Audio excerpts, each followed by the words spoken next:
നമസ്കാരം. യഥാർത്ഥ സംഭവങ്ങളെ ആസ്പദമാക്കി നിർമ്മിക്കപ്പെട്ട ദ കേരള സ്റ്റോറി എന്ന ചിത്രം ഇന്ത്യൻ സിനിമയിൽ സൃഷ്ടിച്ച വിപ്ലവം ചെറുതല്ല. അതിൻ്റെ തുടർച്ചയായി എത്തിയ ദ കേരള സ്റ്റോറി 2 പ്രദർശനത്തിൻ്റെ ആദ്യവാരം പിന്നിടുമ്പോൾ ബോക്സ് ഓഫീസിൽ മികച്ച പ്രകടനമാണ് കാഴ്ചവെക്കുന്നത്. ഫെബ്രുവരി 27-ന് തിയേറ്ററുകളിൽ എത്തിയ ചിത്രം കേവലം 7 ദിവസങ്ങൾ കൊണ്ട് 20 കോടി രൂപ എന്ന നാഴികക്കല്ല് പിന്നിടുന്നു എന്നത് ശ്രദ്ധേയമാണ്. കാമാഖ്യ നാരായണ സിംഗ് സംവിധാനം ചെയ്ത ഈ ചിത്രം ആദ്യ ഭാഗം ഉയർത്തിയ ഗൗരവകരമായ ചർച്ചകളെ കൂടുതൽ ആഴത്തിൽ വിശകലനം ചെയ്യാനാണ് ശ്രമിക്കുന്നത്. ഭീകരവാദത്തിൻ്റെ പുതിയ മുഖങ്ങളും യുവതികൾ നേരിടുന്ന സാമൂഹിക സമ്മർദ്ദങ്ങളും പ്രമേയമാക്കിയ ചിത്രം ഇതിനോടകം തന്നെ ജനശ്രദ്ധ നേടിക്കഴിഞ്ഞു. സിനിമയുടെ വിജയയാത്ര അത്ര സുഗമമായിരുന്നില്ല എന്നതാണ് വസ്തുത. ചിത്രം റിലീസ് ചെയ്യുന്നതിന് മുൻപും ശേഷവും കേരളത്തിലെ ഒരു വിഭാഗം മാധ്യമങ്ങളും ജിഹാദികളും കമ്മ്യൂണിസ്റ്റുകാരും സിനിമയെ തകർക്കാൻ ബോധപൂർവമായ ശ്രമങ്ങൾ നടത്തിയിരുന്നു. സിനിമ മുന്നോട്ട് വയ്ക്കുന്ന വസ്തുതകളെ വളച്ചൊടിക്കുവാനും ഡിമോട്ട് ചെയ്യുവാനും നടന്ന ഈ നീക്കങ്ങൾ പലപ്പോഴും സമൂഹ മാധ്യമങ്ങളിലൂടെയും മറ്റ് വാർത്താ ചാനലുകളിലൂടെയും സജീവമായിരുന്നു. എന്നാൽ ഇത്തരം സംഘടിതമായ പ്രചരണങ്ങളെ തള്ളിക്കളഞ്ഞുകൊണ്ട് പ്രേക്ഷകർ തിയേറ്ററുകളിലേക്ക് ഒഴുകുന്ന കാഴ്ചയാണ് കാണാൻ സാധിക്കുന്നത്. സക്നിൽക്കിൻ്റെ കണക്കുകൾ പ്രകാരം വ്യാഴാഴ്ച മാത്രം 2,19,00,000 രൂപയാണ് ഈ ചിത്രം നേടിയത്. ഇതോടെ 7 ദിവസം കൊണ്ട് ഇന്ത്യയിൽ നിന്നുള്ള ആകെ വരുമാനം 22,34,00,000 ഉയർന്നു.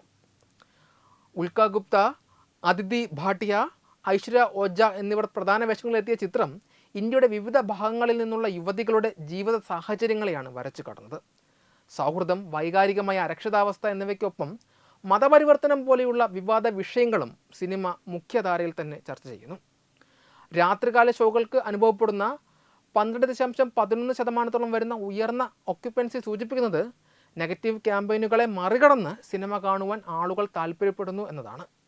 മാധ്യമങ്ങളുടെ നിസ്സഹകരണവും വിദ്വേഷ പ്രചരണങ്ങളും നിലനിൽക്കുമ്പോഴും ജനകീയ പിന്തുണയോടെ ചിത്രം മുന്നേറുന്നത് അണിയറ പ്രവർത്തകർക്ക് വലിയ ആത്മവിശ്വാസം നൽകുന്നു. ജിഹാദി ഗ്രൂപ്പുകളുടെയും ഒരു വിഭാഗം മാധ്യമങ്ങളുടെയും ഭാഗത്തു നിന്നുണ്ടായ കടുത്ത എതിർപ്പുകളെ പ്രതിരോധിച്ചാണ് ഈ നേട്ടമെന്നത് ഇതിൻ്റെ പ്രാധാന്യം വർദ്ധിപ്പിക്കുന്നു.